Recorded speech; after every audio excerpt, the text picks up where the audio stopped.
while I'm actually thinking about it, because otherwise I won't remember. So, okay, so we are being recorded, so be polite.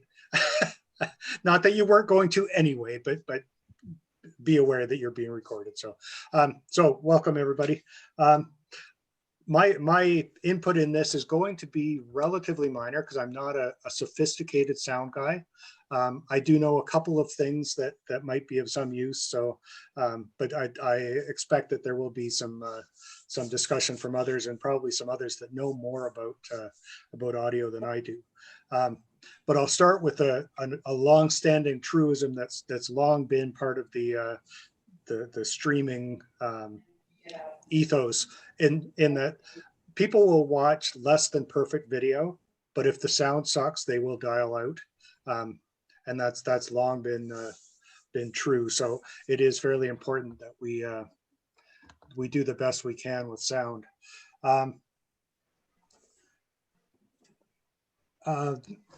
Couple of other things that just to launch this off a little bit.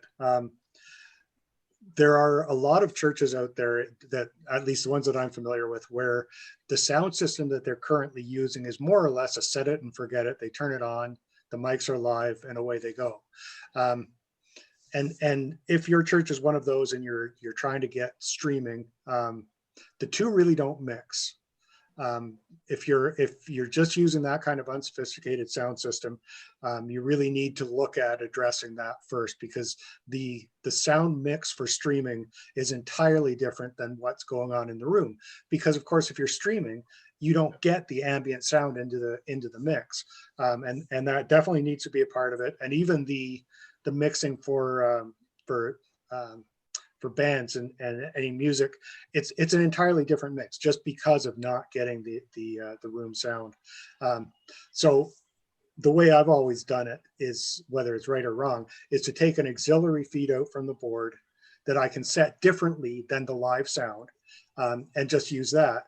I currently have a proposal in front of one church that uses one of those set it and forget it. They don't have auxiliary outs. So the very first thing in the whole process is to replace their soundboard with one that has some auxiliary outputs that I can tailor a mix to the stream. One of the things that we realized that in our first week of trying to connect our soundboard to our live stream, because we've been doing phones, for months and months, but we got that going and people were saying, we can't hear you, what's going on? And we realized that we have a 24 channel Allen mixer. I mean, it's a very sophisticated system, but there's a pre and post button on there that you can adjust, and you have to adjust that separately for the feed going out to the streaming computer than to the in-house speaker system. And that was the key to figuring it out, is getting that pre and post mix correctly to get a good crisp audio sound, and we've perfected it now.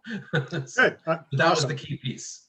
Valid point. So for someone that knows very little about audio whatsoever, but once again they say, in the land of the blind, the one-eyed man is king, right? Can you tell me a little bit about what pre and post is? What would that normally be for?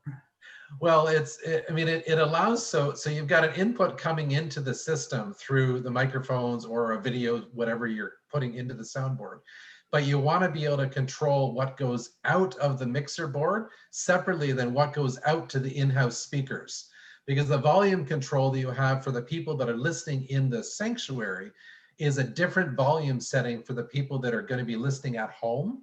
So you have to set the volume separately going in the output to the computer, which in itself can adjust somewhat the volume settings going out to the world. But if the primary mixing device, your soundboard, isn't set correctly, then you're limited to what your computer can change for the volumes going out to the world. So the pre and post allows you to do that before it goes out to the speakers into the sanctuary. So that's pre and post on the soundboard. Yeah. It's talking about pre main slider and post main slider.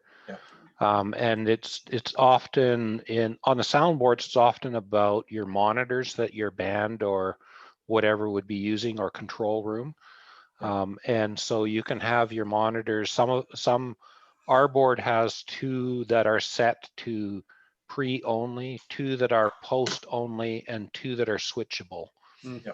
So, Ours so too. And been different previous- soundboards will be different in terms of Design. are they all, you know, always one way or always the other, or can you switch them to say, I want this monitor feed or this second feed to be pre-slider or post-slider. Yep.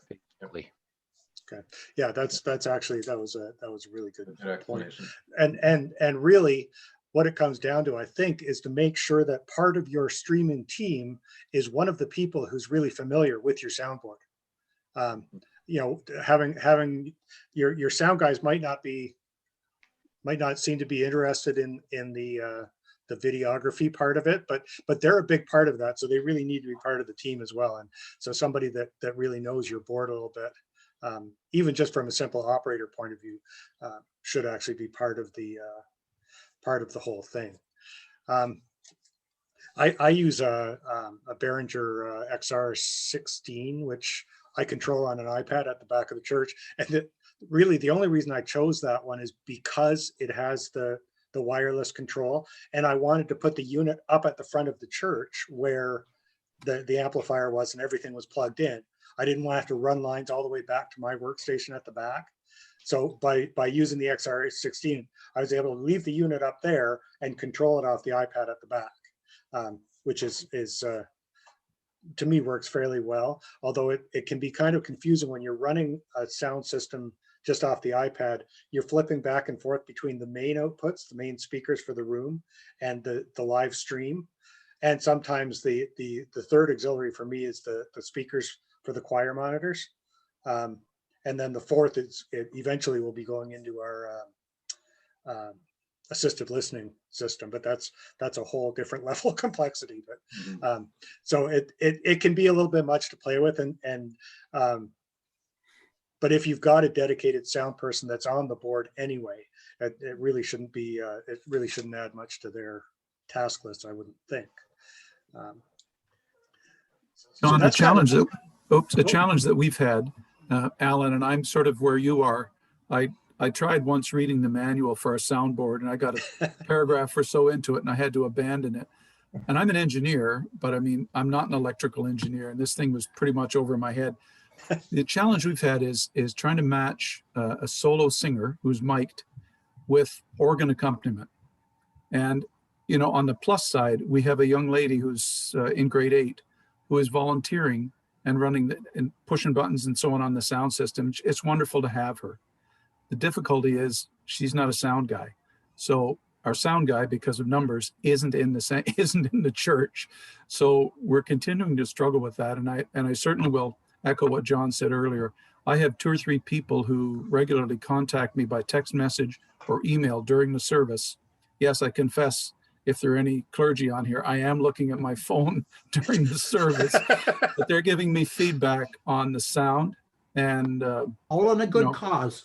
Yes, all in a good cause. And I agree, like they'll bail. If there's something that's not right, they're gone. Yeah. So question for people, because we're talking about live streaming right now, and I know our church, we're in a situation where we don't actually have a congregation in the church. So, and I'm the sound guy, so I have actually turned off the main speakers in the church so that we don't get any kind of feedback. And I'm running the whole thing with headphones on so that I'm listening to exactly what would be going out on the stream. Yeah. Which simplifies it some. So that might be John, in your case, that might be if you're in that situation, that might be helpful, because then, you know, I'm listening to what the soundboard is picking up for the organ and what the soundboard is picking up for the microphone, and balancing that. And I don't have to worry about the room sound at all, because with things like that, the room sound is totally different. I mean, we don't need anything going through the soundboard for the organ, right? For the room sound. But we do for the live stream. We had a similar thing go on when we first set up our system, where we were getting a feedback loop going on, and we figured, oh, it's just as easy to shut off the sanctuary speakers and then you don't worry about it. But then we thought, we don't want to go down that road, because the day will come when we actually need to be in that space. Yeah, exactly. Therefore, don't even try to put a Band-Aid on it. figure the solution now and then we're ready to go, and we did. It took us a couple of weeks to do it. But like we have 4 people doing tech at the back of the church right now doing it. And one of the guys has his iPad in front of him. So he's actually seeing what's going on in the stream in real time to the people at home through the internet. So he can be able to tell, yeah, it sounds good, or it's echoey, or it's not loud enough, or whatever. So if people are making comments in our feed that they're complaining or there's something wrong with it, he can know exactly what they're seeing so that it can be adjusted on the fly right there and then. So that's how we've got around the hiccups along the way. And it's taken us about 3 weeks to kind of get the system to the place where we want it to, and it's working smoothly. So I do kind of what, oh, sorry, Ken. I was going to say, like, in terms of turning off the speakers, though, in the sanctuary, you can use that to help the sound person, because like our sanctuary, I'm not in a different place. So if I want to listen to it through the headphones, I have to turn the headphones up loud enough that they would drown out the ambient sound. And turning off the speakers really helps with that. Yeah. Right. Yeah. So yes, it's an interim. I mean, it's an interim until you start having people in the sanctuary, but it can help you in terms of, now I can listen to what I'm putting out to that, and not have the distraction of the live sound, the sanctuary sound. You will have to bring that back in eventually. We will have to bring that back in eventually, when we do hit that point of live streaming. And I'm not looking forward to that, because it is going to be a challenge to try to balance. I need to turn that up in the live stream and down in the sanctuary, right, to get the balance right so that it's good on the live stream and it's good in the sanctuary. Yeah. Yeah. Alan in Kingston. Oh, yeah. So Ken, I have a question for you. How do you pick up for your live streaming? How do you pick up the ambient sound, like the organ or whatever? Do you have dedicated speakers just for ambient sound and others just for the soloists, or how do you work that? Our organ is an electric organ. So we actually have it feed into, like, it's got its own speakers and stuff like that. So we have it actually feed straight into the sound system. We also have a mic in the piano, a proper piano mic there. So that's, and we had that long before we were in a situation where we were having to record, so that we could deal with that. So that's what we've got set up. For if I was to be miking an organ, I would, yeah, you'd want to try to have something set up well there. I think there's been some discussion about miking organs in the Facebook feed. Yeah. That's beyond my expertise. I'm a computer guy. I'm not a professional sound engineer or anything like that. I did actually read the manual. Once you get it a little bit, it's actually not too bad. And the other thing to keep in mind is you've got this thing that's got, like, lots and lots and lots of dials. Well, if you learn one of those columns, they're all the same, right? So take heart in that it is learnable, for somebody that's not your training and primary skill. So One quick point to add to the discussion about having the room sound on or off. We're recording right now with nobody in the room other than me and the minister generally, or somebody doing a reading. Funny quirk, I have the room sound off because there's no point having it on. But the minister actually found it distracting to be preaching and not be able to hear herself coming over the speakers. So she actually wanted me to put the room sound on, even though it's completely pointless. She found it very distracting not to be able to hear her voice in the room.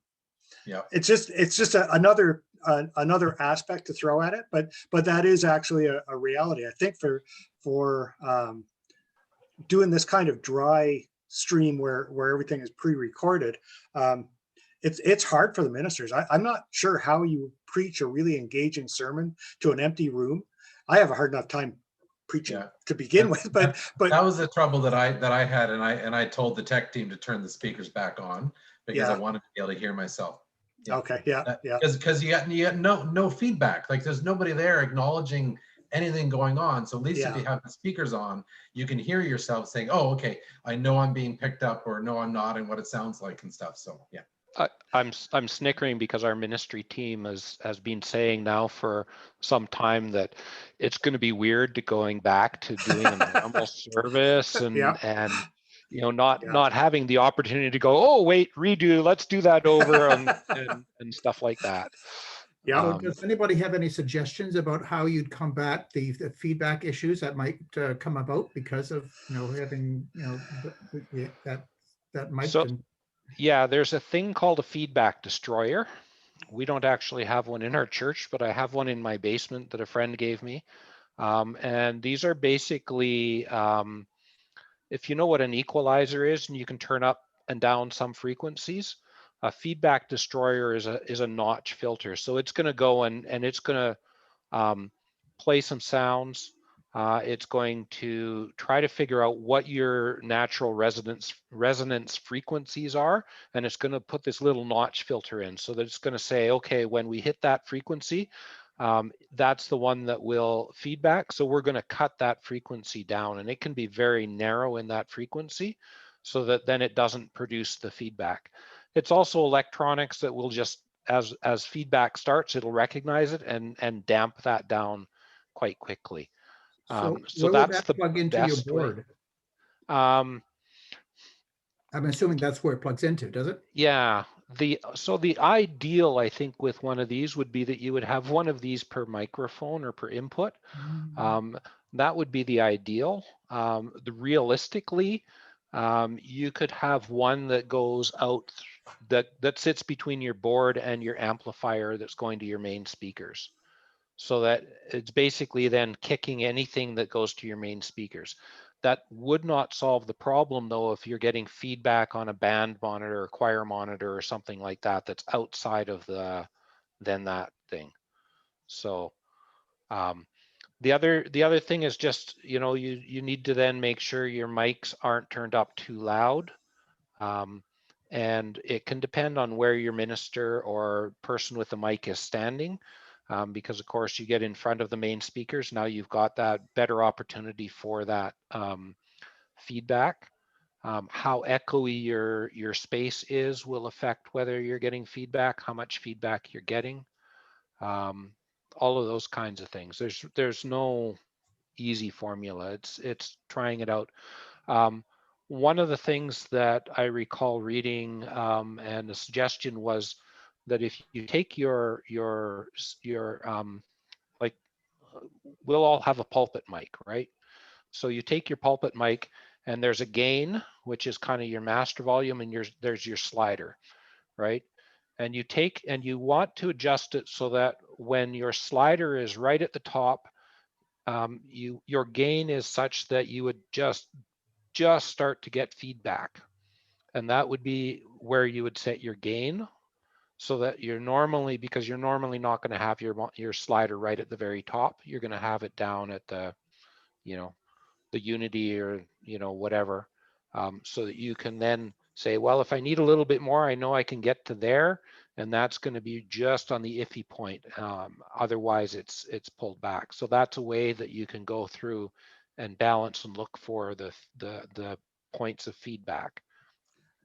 The other thing to keep in mind with all of that is that the room is going to sound different empty than it will with people in it. People Good absorb point. sound, right?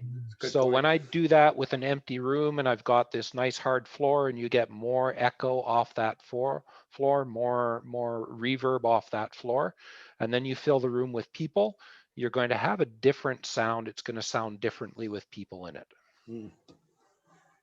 That's a really good explanation, Ken. One other thing too, following all of that, if you set everything up the way Ken is suggesting and get everything working properly together, don't let people be moving around the damn mics. Once you get it working properly, make sure that they're aware of the fact that if the choir decides they want to move a mic closer to one of the soloists or something, they really need to deal with that through the sound team and not just move stuff around. I know I had things nicely set up for the Christmas Eve service, and then our minister decided that it would be helpful if she just swung the pulpit mic off to the side.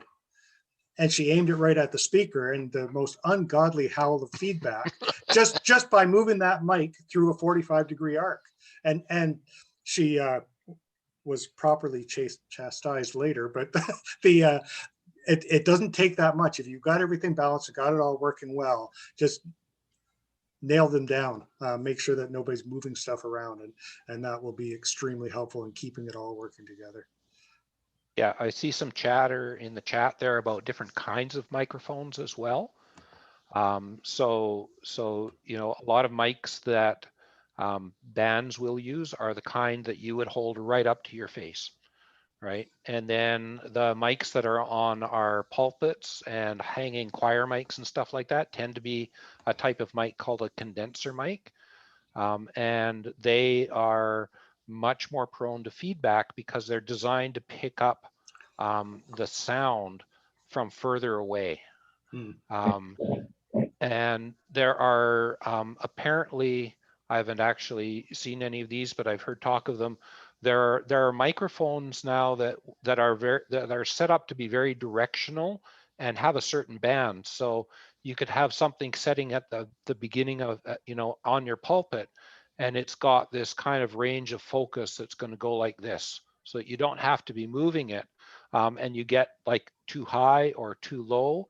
Or off to the sides, and it's not going to pick you up very well. So there's a lot of technology in microphones, and the right mics will be brilliant, and the wrong mics will break you.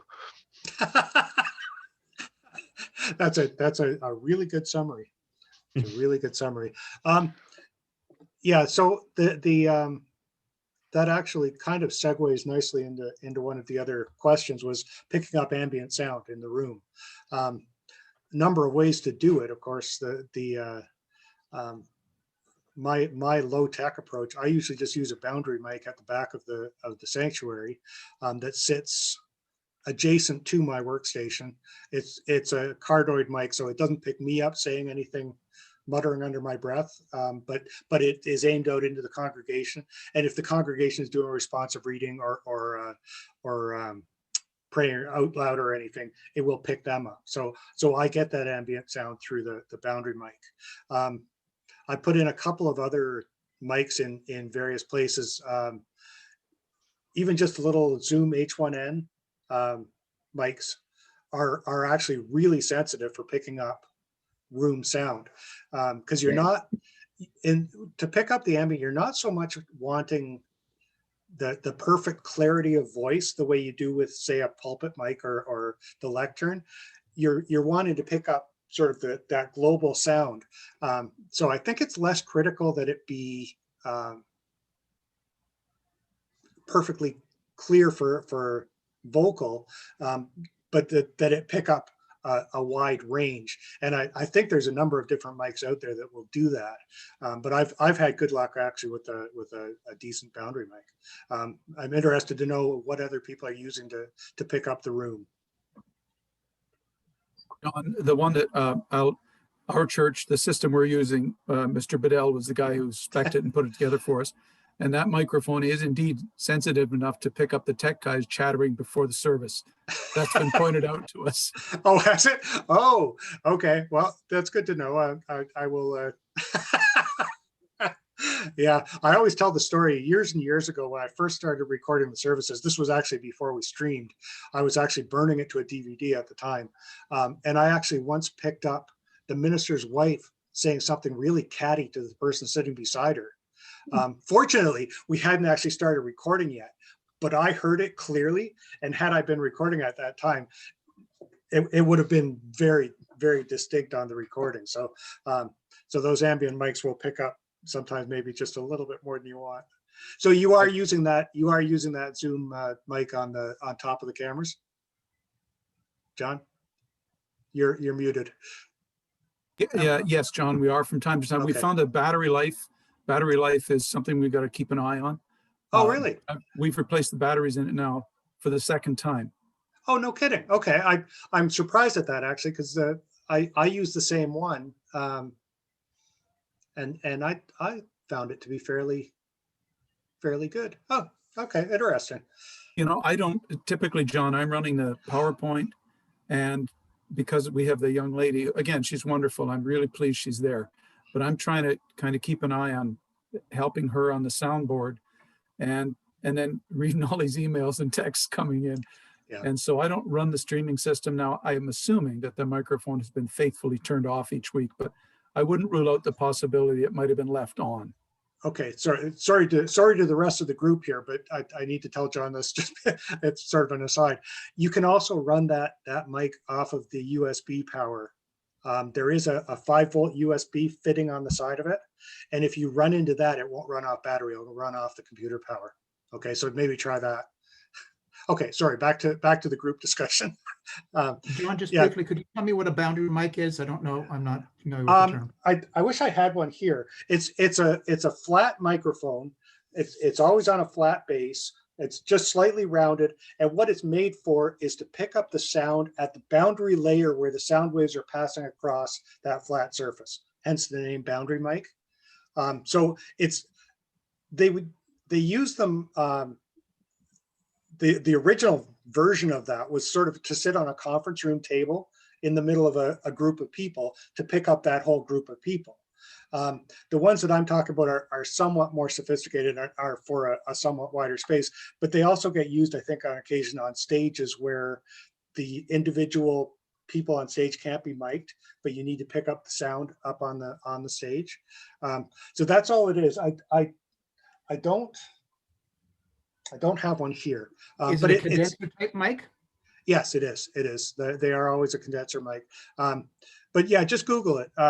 There's some really good ones out there. Crown makes really good ones. I use because I've always been fairly budget driven. I use an inexpensive one. It's an Audix ADX60 is the one I use. They're getting hard to find right now. I think they're in the $315 range, where the Crown ones tend to be almost twice that. But I find that one really good. I've been waiting for one now for 5 or 6 weeks, so they are getting hard to get. But so that's give you a couple of. If you Google it, you'll see the type of mic I mean. Oh, there we go. Hey, Dave Siemens just put a picture of it up on the screen.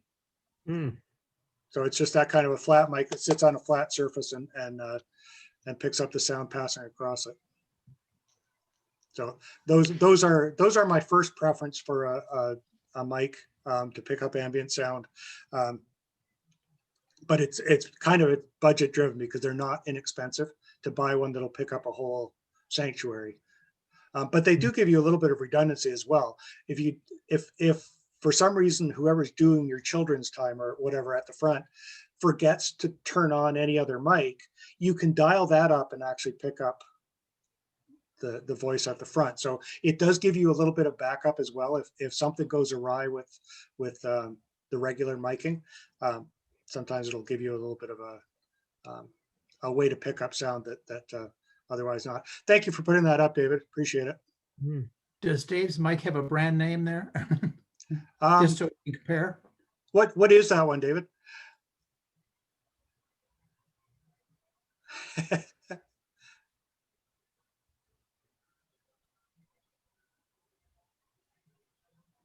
If you're hear me? Oh, yeah.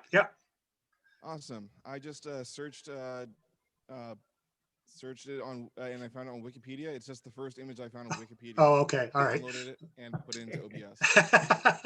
Okay. Yeah. So okay. I think there's a lot of different brands out there that make them. Are you sitting in your church, David? Yes, I am. It looked like you were sitting in the back of the sanctuary. You must be in your tech workstation. That's an appropriate place for doing this. So it seems like oh, there we go. It seems like an awful lot of churches have that same colored wood in them. There must have been a volume discount for United Churches at some point with that same stain. There was a number of years ago. This is totally off topic. There was a number of years ago. I was down in Salt Lake City, and we went to visit the tabernacle there, the Mormon tabernacle, and everything in there, including the biggest pipes on the pipe organ, is white pine. Okay. and it's all being painted in different colors and stuff. So the marble columns are white pine painted to look like marble, and the pews are white pine painted to look like oak. Okay. Church And fakery. Yep. Ken? I'd just like to make a further comment on that. When I visited Mormon Tabernacle, they made the comment that they don't use microphones. Everything is natural sound because the way the building is built. Yeah, the acoustics in there is just amazing. The guy Almost, stands at the on front a and whip. rips paper, and you Yeah. hear it through the whole place. Oh, Holds no kidding. 11,000 people. Yeah, Yeah. Wow. it is amazing. If you're there, go for one of the choir or the organ concerts. They'd have a daily organ recital, and it's an amazing organ and amazing acoustics. So, and I What? won't comment on their religion. So, Best not Yeah. to, yeah. Go ahead, Ken. Yeah, I'd like to go back to a further discussion about using the separate feed for Sure. Zooming. And I'm confused.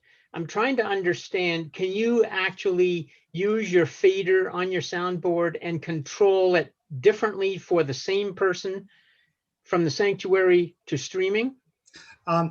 Okay, first of all, just a difference in terms. When you're doing Zoom, I think you're talking less about sophisticated sound systems and more about just feeding into Zoom. We're talking more about an actual live stream worship or a recorded service.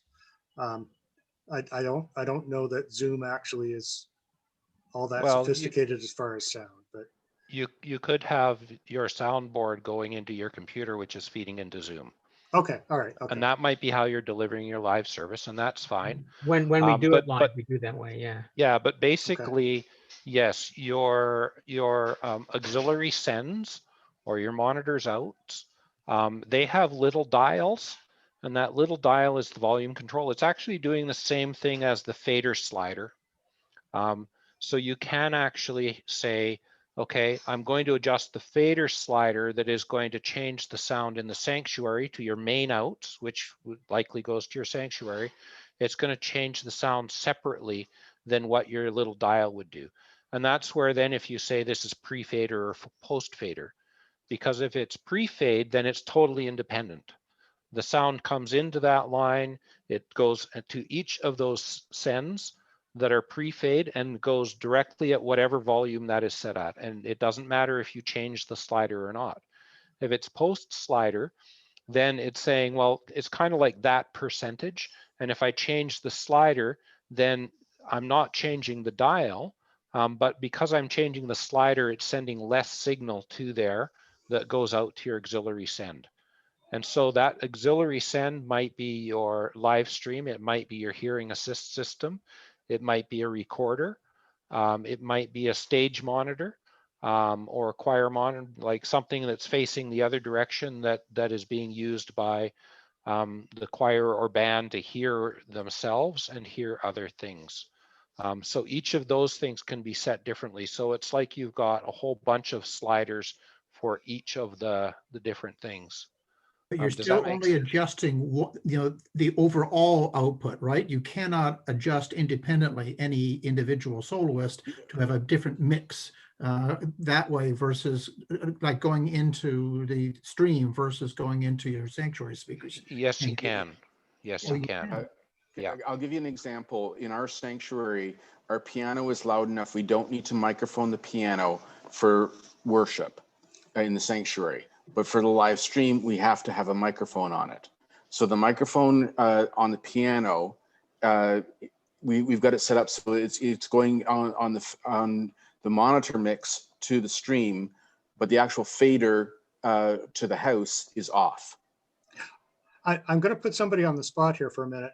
Dave Siemens, you are in your church. Are you by any chance near your soundboard? I'm right next to it. Okay. I'll Could see you it. aim your camera at the soundboard, and we might be able to describe more fully for the for the Can team, you- just exactly.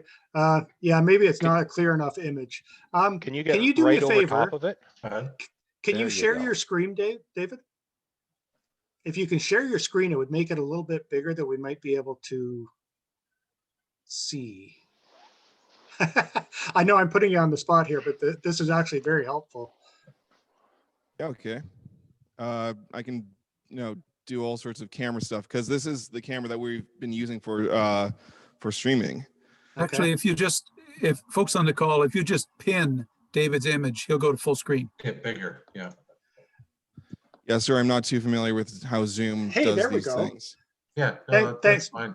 Thanks, Yeah. John. Yeah, just They're hit the similar to ours. three little dots up on the right-hand corner of David's thumbnail image. Click that, you'll get a menu. One of the choices is pin. Okay. So if you're looking at this, you see at the very top, that's where your plugs are, right? And then down below that, typically just below the plugs there, you've got a gain, okay? And that's kind of the master volume. This is how much it's going to turn up that volume from a line level, okay? And so if you set those gains, that's what I was talking about, setting the gain so that when your slider's at the top, you would actually just barely get feedback, okay? The other thing that some boards have is that for each of the outs, you can have the line in. You can see there's that one plug there that's only partially clicked in. You can actually have it so that it is, there's some of them where you push it part way and it's going to send the sound out or bring it back, okay? If we move to the right a little bit, you see some sub outs, 1, 2, 3, 4. Those would be your monitor outs. So I could hook in a recorder here. I could take that into the computer through the appropriate device to get, and there's going to be my live stream mix, okay, from those subs 1, 2, 3, 4, as opposed to the main outs, right? Okay. Makes sense to people so far? We're with you. Can I ask a question? Are Yeah. you using the sub out as a that goes on the line that goes directly to your computer then for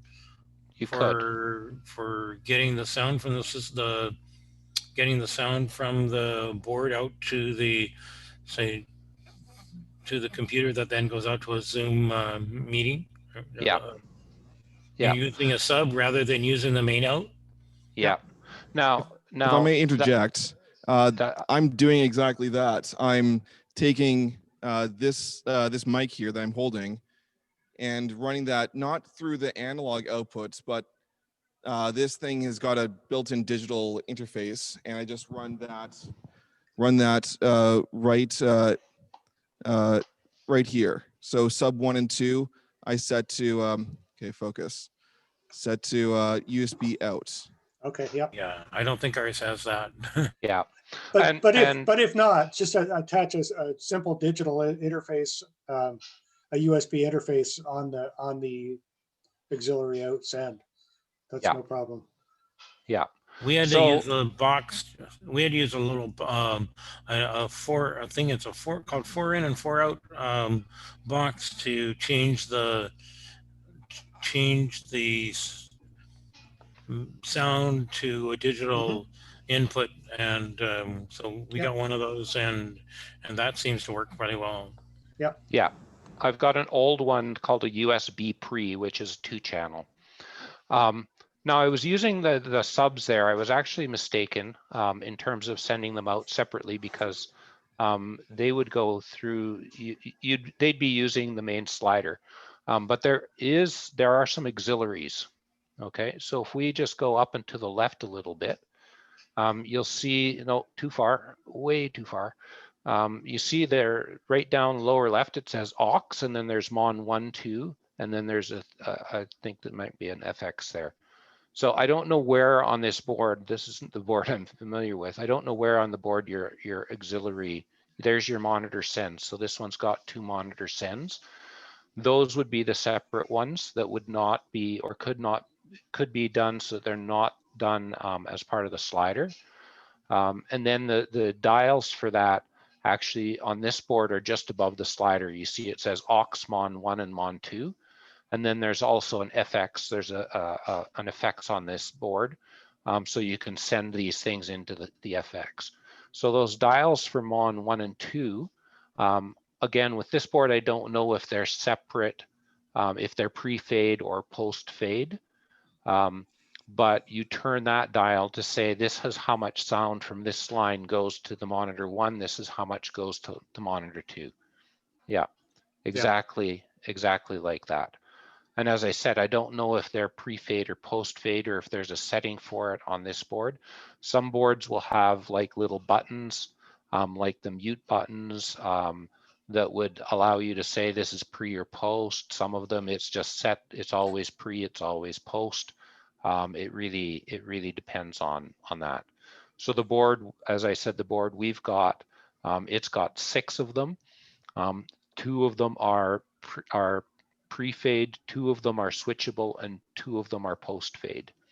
So then they're affected by the slider if you pull it up and down. And yeah, this board, if you're buying a board right now and you can get one that's got a USB, such as this, so that you could actually, it does the digital to audio conversion. You plug it into your computer is going to see this board as a sound, as a sound device, like my headset, like the little microphone on the computer. So then you can feed that into Zoom, you could feed it into your live streaming software, whatever. It's just a sound device to the computer. So Thank you, David. I appreciate your help with that. That was great that you could jump in and do that. That worked out nicely. that was good. Now I just need to figure out how to unpin you. There we go. Remove pin. Okay. Well, while we're on that subject of the board there, and I saw the Mon 1, Mon 2, could you tell me what FX is? That's special effects. So Do you ever use that? Bands might, like, so if you were, here's an example. You know, right now, you know, I've got a microphone that's in the piano. So the sound from it is kind of almost stale. It's a bit flat sounding. You don't get the resonance of the room. So you might use an FX to an effect to put a reverb, like you're in a big room or a small room, on it. So it gets a bit more of that echo of that a different sound. So the effects thing will have a bunch of, and you can see David's got it showing there that you know, there's different effects there, like cathedral or bright room. And those are profiles with reverb so that your sound sounds a bit more full and less flat and stale, like it's just you're picking up the whatever and none of the ambience of the place. So you might use that to make your room sound bigger or smaller, and that kind of thing. And again, like with that FX, then you'd feed it through the FX and then it would go into your main sound, and how you would do that and stuff like that would depend on the board. For not being a sound guy, I know, or think I know a fair bit, don't I? Yeah, I was thinking to myself, I should have let you host this one, and then I could have just sat back, because that's been good. There was one other thing that I was going to mention, that it's kind of unrelated, but it's more software related to sound. And some of you guys might know this more than I do, but there's been a fair amount of discussion. I can't remember if it's on our forum or whether it was on one of the other church tech forums, but it was about sampling rates. And you generally see that it's either 44.1 hertz or 48 hertz. And there was a whole lot of discussion about which one's better and which one you should be using and so on. And the only thing I wanted, yeah, John, yeah, it's, my only point with raising that is it's one of the settings in software like OBS where you're streaming out to the world. It is one of the settings, is sampling rate. And generally it's those two. It's either 44.1 or 48. And people will give you very strong opinions about which one is the better one to use. My only point with this is to make sure that wherever your destination is going to be, that you set up your sound feed to it properly. I've been streaming for so long that I actually used to use the Flash Media Live Encoder, which no longer even exists, and it used a 44.1 sample rate. And when that disappeared and I went to OBS, I was getting errors from my streaming supplier because of the sound. And when I changed that to 48, those problems went away. So it's just something to make sure that that you're matching what you send out to the requirements of the destination that you're sending it to. That's my only point in that. I don't pretend to know anything about what that actually means. It's just, it's a number that gets kicked around a lot. And if you hear discussion about sampling rate, that's what they're talking about. And just go to your if you're using OBS, check and see what the recommendation is for where you're sending it to, because there's a lot of different destinations you can use, whether it's Facebook Live, or I use a company called StreamSpot, which does my distribution for them. And they One have of the certain things that I specifics. found was that if I'm now we don't live stream, but if I'm going to YouTube, I run at 48. Okay. But we also send CDs out, which I then have to convert it to 44.1 because Oh. CDs require that. Oh, that's interesting. Okay. Yeah. Huh. It's just the number of samples per second. Okay. That's all it is. Okay. So for the stuff that we're doing, it's going to make absolutely no difference in terms of generally what people hear. Okay. Yeah. Yeah. It's just the way that it gets processed at the destination that you're sending it to. Is that? Yeah. Well, it needs to know if I'm sending 44 and it's expecting 48, Right. then you're going to have these sync issues where it's going to count it's 48 and go, that's 1 second, but really you sent it a fraction Okay, over yep. 1 second, so you're going to have drift in your sound. It's the Okay. same with video, frames per second, right? So that's all that number means. And yeah, Okay. CDs are 44.1. That's the standard for CDs. And then I guess some people thought that CDs didn't sound good enough, so they started to do 48, which just uses more data. Okay. Interesting. Okay. And then the only other thing that I specifically wanted to mention was just about the interface to the computer. As was mentioned before, if you've got a soundboard that feeds directly, that has a USB out, that'll feed directly into your computer, that's the perfect world. But if you've got an older system, which so many of our churches do, the USB interfaces are extremely inexpensive. I mean, for less than $100, you can get a decent USB interface. You can pay a lot more than that as well if you're a really sophisticated user, but I don't think you really need to.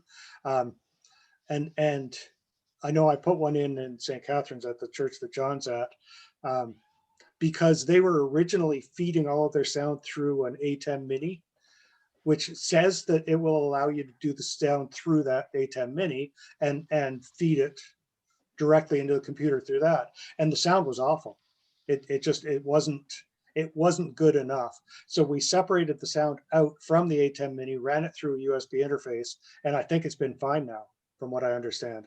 So for the odd operator error, but yes, it's been good. So yeah. the system works fine as long as the operator does. Okay, that's good to know. Yeah, one of the things to keep in mind when you're hooking things up is that, if you look at something and it talks about a mic in, and the plug is just a standard little, like a microphone plug, right? And then you've also got line in. Soundboards work on line level. So if you take a line in and you feed it into a mic in, it's going to be giving more power than what that mic in is expecting.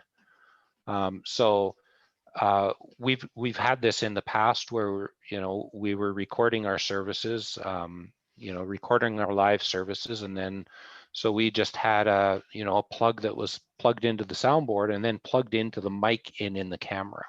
Mhm. And then you had to take that dial and you had to adjust it way down, and it was kind of, the sound really wasn't very good. It was pretty muffly. It would be clipping regularly, so it would be blah, blah, blah, blah, blah, right, and stuff like that. Because the sound level going to the camera is too high for what it's expecting, because it's expecting this microphone in level, Okay. which is not the same as line level. And so the same would be true if you took and just say, well, my computer has a microphone in, so I'm just going to take from the soundboard and plug into the microphone in on the computer. You're not going to get good sound from that. So spend the money to get one of these USB. Again, it's just, to the computer, it's just a soundboard, it's just a sound device, but it'll take in a line level and then do the digital encoding there. And you'll get a far better sound than you would if you just tried to plug it into the microphone in on a computer. Yeah. Another good explanation, Ken. You're way better at explaining this stuff than I am. That's good. I'm glad you're on the call. I made sure to join this time. Yeah, thank you. Thank you. So I've talked too much.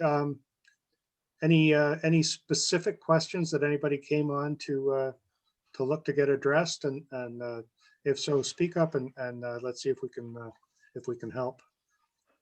I did have the one, but I put it out on chat and James has given me the answer, and he has already posted a video to the YouTube, to the Facebook page on a little tutorial on microphone placement for a piano. So thanks, James. That was the only Awesome. question I had. That and Okay. the overall thing we talked about balance. And Ken, you've covered that pretty well, the difference between live in the sanctuary sound and what's going out over the stream. My challenge is to get my sound guy to really embrace that and to listen to some of the broadcasts after the fact and then react.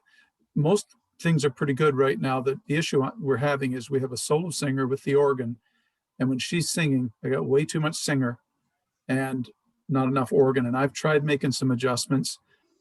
Ken, I have changed, you know, how much of we've got 3 little microphones that are hanging up for the choir. They happen to be right in front of the organ speakers. I've dialed them way back so that none of them is going into the house speakers, so that I'm really just getting them in the feed going to the streaming system. But I still got to work on the balance. I just like my sound guy to do it because he knows the stuff better. But Yeah. it's been very useful. Thanks a lot. You're Okay. welcome. Any other specifics we can cover, or should we call it a night? I have one question, if I Okay. may. Sure. We're sending the sound from our soundboard into the computer. We're doing Facebook Live. We're not using OBS because the operator, it's too difficult for them. Okay. The challenge we're finding is, like, we think we've got a good level on the soundboard, but that doesn't always translate to a good level on Facebook live streaming. And the problem is Facebook live stream doesn't have a VU meter to actually show you what actual level is it receiving. Like, even at the point on Sunday, someone hit a wrong button and it was getting nothing. The soundboard was, you know, at its levels, but the Facebook Live was getting nothing, and it wouldn't tell us that. So anyone have any experience of how to get, like, you know, a better way of, other than sending someone out of the room with, you know, with their phone to check the levels?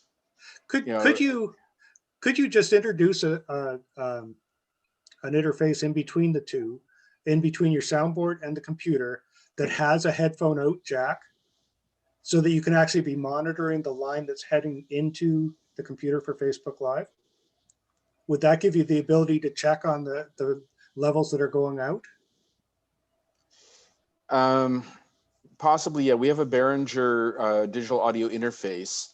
Okay. The problem is there, if the volume is set at a certain point, you're not getting a true reading. And okay. you know, because you can actually set the volume there, and so you don't necessarily get sort of a line level. Okay. So Yeah. so how are you, like, your computer, your sound is going from your soundboard into your computer. You must have video going into the computer as well. Yes.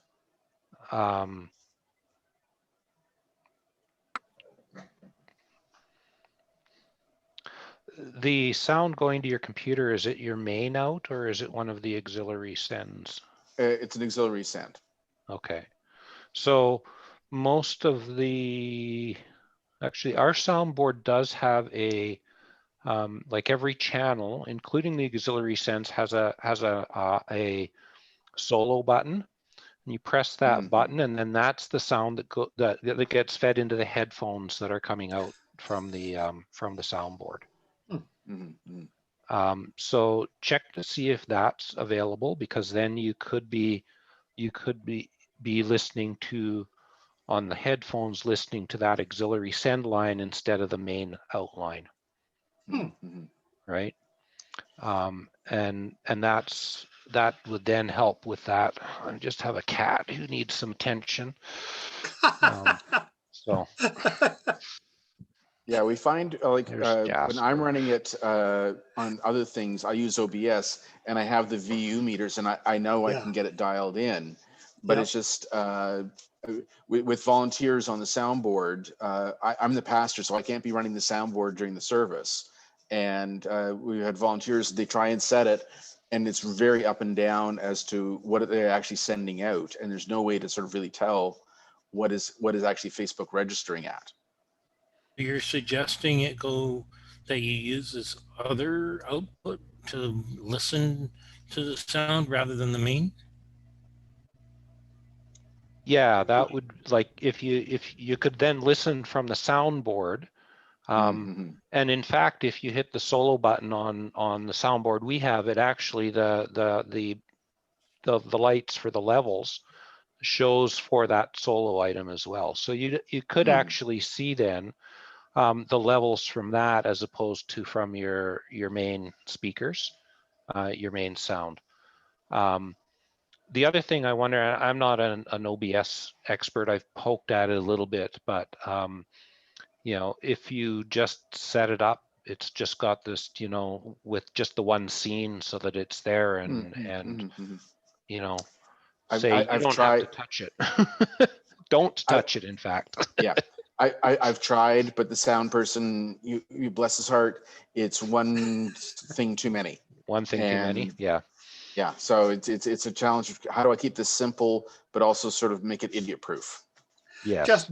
Justin, you were looking like you were going to jump into the conversation. Even the large churches, I've been watching quite a few of these large videos on YouTube, like from Churchfront and Elevation and different things, and they have people actually streaming the information back into, so that they can hear exactly what is being fed out. So if they're if you're streaming out to Facebook, they've got Facebook open and somebody's listening and able to make some modifications. Now we do it out through Mookie into our computer through OBS, and we do watch the line for clipping in that, and we've moved it down 0.2 of a decibel or something like that, or 2 decibels. And that seems to have been working. But I also have somebody who's watching from home, who I call my remote editor. And she's texting me, okay, tell the minister to stop singing in the song. So we tone her back down. We need more piano, so we boost up the piano.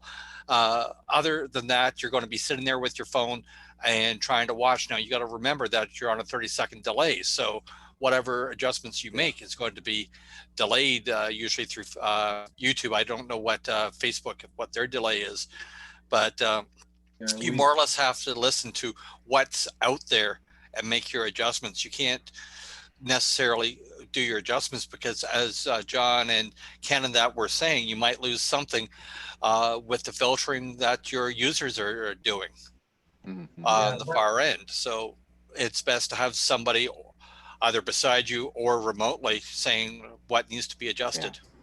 We've got our guy is using a REST stream for our streaming platform, going simultaneously to 4 different social media platforms. But we've got it down to about a 7-second delay. There's ways that you can adjust it within the settings in the software to be able to do that. So he's had a lot of really good success. I wish he was on this call today, but really good success with the adjustments to that, as well as having somebody in the sound booth with the Facebook open on his iPad, so that you can on the fly make adjustments as required, listening with his own headphones. Like we've got 3 guys with headphones all at the same time, going with the guy on the iPad, the guy on the Restream computer going out, and the guy on the soundboard as well, all monitoring different levels as they're going to give the best quality going out to the world. Yeah. Yeah, you almost need to do that. James, in terms of your OBS and don't touch it thing, I wonder if you could actually locate the computer up at the front where you can see it. And so you could be actually, kind of monitoring that. Like you don't already have things are enough to going. do. Yeah, exactly. You're just the Yeah. minister. What's the problem? For 6 months, I was doing the sound and doing the service at the same time, and it was driving me nuts. I can And, believe that. And my music director said, "Well, let's use OBS so we can do multiple cameras." And I said, "I'm not preaching and pushing buttons at the same time. Can't do it." Oh, yeah. Yeah. Yeah. On the best of days, we have 3 people running our sound system and cameras and that. We were down to 2 this past week, and it's like, oh, we got to switch this. Well, I'm up moving the cameras, and somebody else is handling the in-house slides, and it's like, oh, hang on, we got to move OBS as well. So the more people, the easier. But as you say, there is an awful lot of work, and it just doesn't happen by itself. You can't. It's not the Instapot where you set it and forget it. We got to continually monitor what's out there, what's coming in, and ensuring that all the balances are correct, not just for the congregation, but also what's going out. And as I said, the large churches, they have 2 or 3 sound rooms, one specifically for live streaming, the other is for one's an editing room where they do a post edit, and then another is for the actual what's happening within the sanctuary. So it's very complex. And if we're doing what we're doing, and they're quite happy with what we're doing with our 1 or 2 people in trying to steal sound from one soundboard, I think we're all doing an amazing job, and that we all should deserve a pat on the back from somebody. Yep. Absolutely.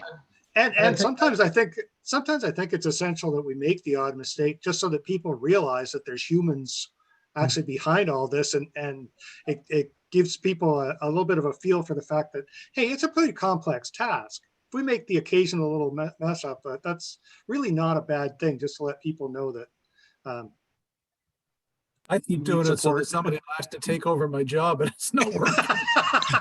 Well, and I think the thing is too, I mean, we've encountered that as well. And yes, we make mistakes, and we've got some highly skilled sound and video guys working behind the scenes, but you're only able to do what you're capable of doing with the volunteer capacity that you have. Yep. And the thing is probably 90% of the churches out there are not doing the same kind of level of stuff that we're talking about right now. Most of them don't have a clue. They're not even understanding any of the terms we're talking about. So we're probably among the 10% of the United Church mostly that are doing this stuff already. Yeah. Does anybody have any suggestions of what further? I mean, this is a marvelous seminar, be able to chat with all of you. But is there any other place where we can gain more knowledge besides taking a 4-year community college course? YouTube.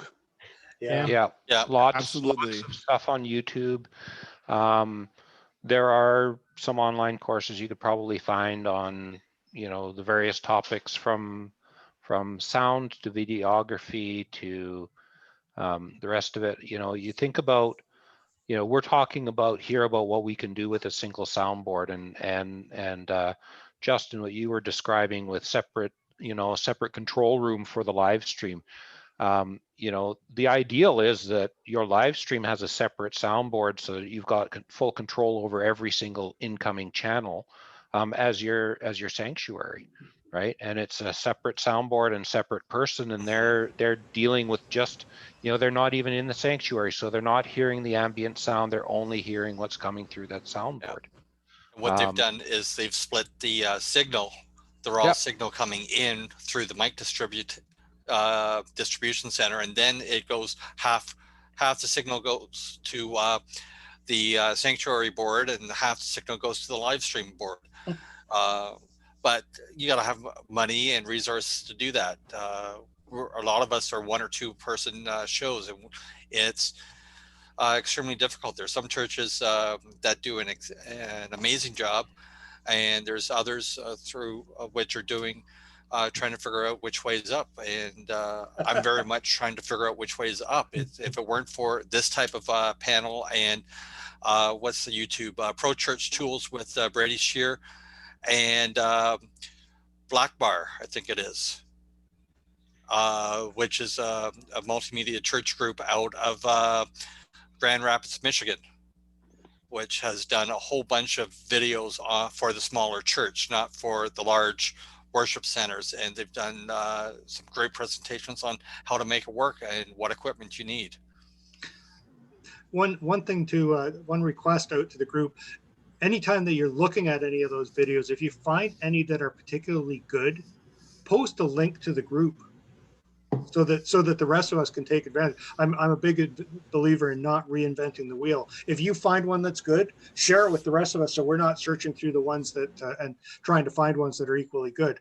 By all means, if you find a good one, post a link to it and let us know. And I think any of us could take advantage of some instruction from time to time. Yeah, save us some time from watching the bad ones that you've already watched. Exactly. That's exactly it. Exactly. There's so many bad ones. There are. Yep. Okay. Anything else to raise, or shall we call it a night?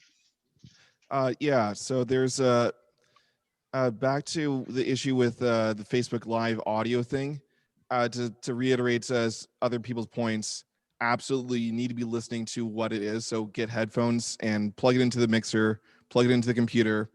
One way that if you can't monitor it straight from the board, from your mixer, you can at least I know on Windows, set your audio device, your microphone, whatever device you're using to get the audio into your computer, go into the audio control panels, check listen, and then check the device that you want to have it output to. So if you're plugging headphones into your computer, just tell it to listen to those headphones or your speakers, I think it's normally called.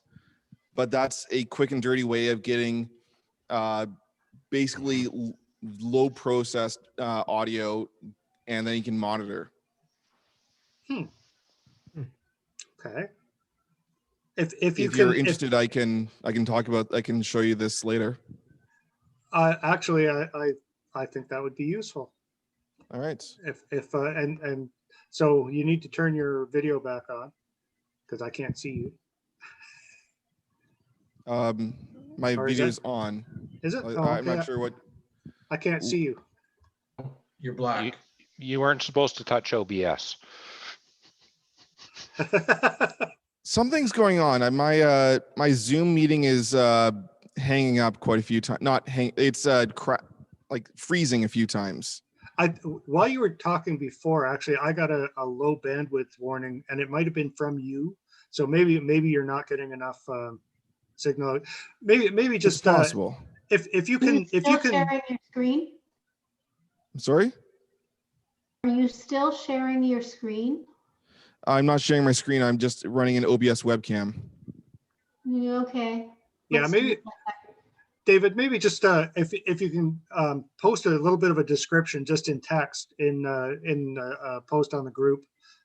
Sure. We could follow. That would be really helpful because I wasn't aware that you could actually set the within Windows 10 set it for monitoring the input. So I'm curious to see how that actually works. It's not too advanced. It's not too amazing, but it will work in a pinch. I'm fine with quick and dirty. That's Absolutely. There are times that is actually the perfect solution, and sometimes, particularly if you have to move gear around and do something different, finding a way to do something like that is really useful. So it would be helpful to throw that in. Sure thing. Okay. All right. With that being said, I think it's time to call it a night and pack this one up. Go reacquaint myself with my family. Thank you, everybody. So thank you all for joining, and hopefully this was of some use to you, and we'll see you at the next one. John, See is you. that Good night. record available Okay. later or not? Pardon me? Is the record available later or not? Yeah, it is recorded. Because I'm at home and I'm at my monthly limit for data, I will upload it tomorrow when I'm at the church. So the recording won't be posted until tomorrow, but it will be posted after the fact. Okay. There'll be a link in the group. Okay. Okay. Okay. Thank you all. Good night. See you. Good night.